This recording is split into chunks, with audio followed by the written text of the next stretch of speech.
Sebagai wanita normal, Melanie Subono sadar betul tentang perannya sebagai istri dan ibu rumah tangga. Namun sayang, perempuan tegar ini harus menerima kenyataan hidup saat dirinya divonis memiliki kista dan miom sejak umur belasan tahun.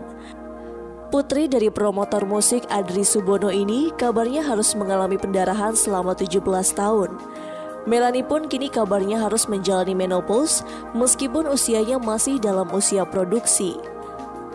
Hal ini Melanie lakukan untuk kesembuhan penyakitnya. Menurut dokter, cewek nyentrik ini harus melakukan menopause dini agar bisa menghentikan pendarahannya yang sudah Melanie alami sejak 17 tahun lalu. Oke, jadi kondisi sekarang ini aku menopause, harus menopause, mau tidak mau, karena supaya mengurangi darah yang keluar dan gak jelas dan apalah segitu, segala macam. Karena sudah 17 tahun ke kendaraan dulu kan capek ya gitu. Gue akhirnya menopause, sekarang lagi kondisi yang kalau orang mau menopause tuh ada hot flash. Jadi gue bener-bener lagi diam, bisa tiba-tiba di ruang kayak es pun gue bisa tiba-tiba kayak siram air panas yang panas sama semua badan gue yang gitu-gitu.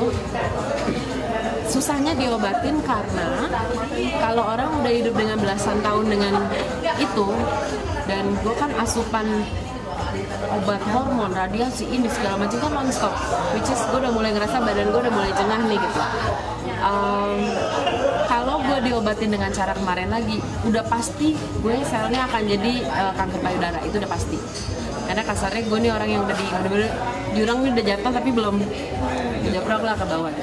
Which is sekarang gue tidak mau minum obat-obat apa-apa dulu. Jadi kalau sakit gue tahan, kalau pendarahannya gue tahan. Jadi kondisi terakhir itu. Mungkin tidak semua orang atau wanita bisa setegar Melanie Subono jika mengalami cobaan hidup seperti ini.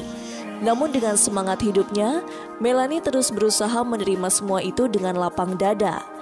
Apalagi ditambah dukungan dari orang tua dan suami tercinta Melanie yang makin membuat ia tegar menghadapi semuanya. Melanie juga tidak menampik jika dirinya pernah merasakan kesedihan.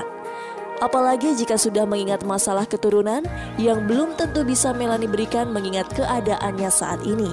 Gini, ada sisinya gue sebagai wanita pernah merasa sangat terbebani dalam arti apa sih tugas wanita kalau orang bilang tempat tidur, dapur, sama anak gitu kan. Anak gue nggak bisa.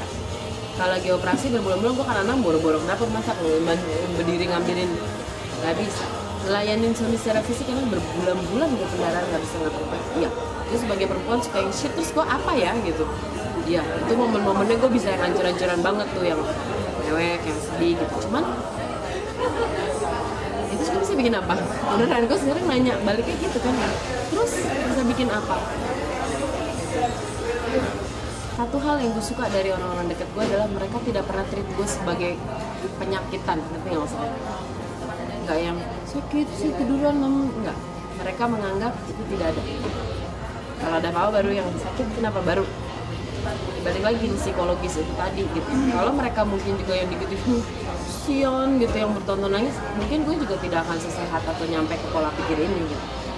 Ya mereka menerima gue tanpa melihat gue sebagai orang yang bermasalah secara kesehatan. Itu dukungan terbesar.